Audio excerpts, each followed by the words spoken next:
Once upon a time, there was a princess. Many suitors came to the palace to win her hand in marriage.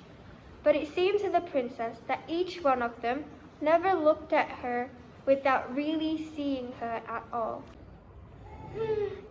They act like there's nothing more to a princess than her fine crown and royal dresses. She said to herself with a frown. One afternoon, one of these visits, the princess thought, Sometimes I wish I were little again. She found her favorite ball from childhood, the one that sparkled when she threw it up, high to the sun. She took the ball to the palace yard and threw it higher and higher. One time she threw it extra high, and when she ran to catch the ball, she tripped on a tree stump. The ball fell and plopped right down the royal well. She raced over to fetch her ball before it dropped too far.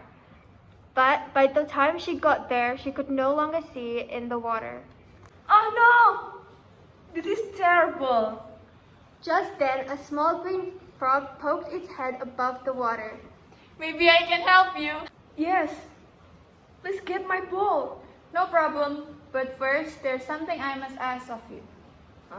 What do you mean? It's for you to spend time with me today. I'm not sure if I know what that means. To spend time with me today. Alright then, fine. But now, please get my ball. I'm on it. Said the frog as he dived into the well. A few moments later, up he came with the ball held high in one hand. Thank you, Said the princess, taking it from him. She turned to go. Wait a minute. You promised to spend time with me today. I already did. She said with a shrug, and the princess walked back to the palace. That night at dinner with her family and the royal advisors, there was a knock on the door. The servant opened the door and saw no one there. The frog, standing down low, cleared his throat.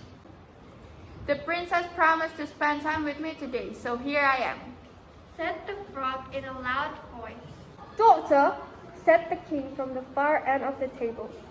Did you promise to spend time with this frog as he claims? Sort of. Said the princess. After a pause, she added, Oh, very well. Come on in. The servants quickly set a new place setting for the frog as he hopped over to the royal dining table. Conversations turned to a topic of concern in the kingdom.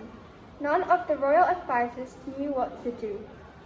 Father, if I may, perhaps we could... Stop! Said the king, cutting her off. I have enough advisors, believe me. If I may... Said the frog, and it was the first time he had spoken at the table. There's more to a princess than her fine crown and royal dresses.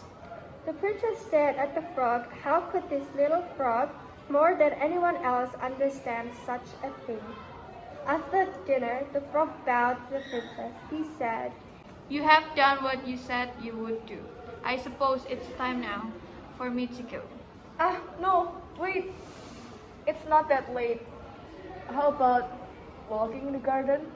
The frog was delighted. The two of them walked in the royal garden, the frog hopping along the stone wall, so he and the princess were at the same level and could talk easily. They laughed about many things. Later, when the sun set, they admired the deep rosy red it cast in the sky. The princess said, Who knew? Said the princess with a laugh. She leaned over and kissed the frog lightly on his cheeks. At once there was a puff of clouds and smoke. The small green frog had changed into a young prince. The princess jumped back in surprise, and who could blame her? The prince quickly told her not to worry, that all was well. An evil witch had put a spell on him, and that he must stay as a frog until he was kissed by a princess. The witch had laughed an evil laugh, saying that, like that will never happen. But it did. Now the prince and princess could get to know each other better. Years later, after they were married, they had a beautiful setting made for the ball and placed it in their royal dining table. And when the sunlight shone in through the palace windows, the ball sparkled all for to see.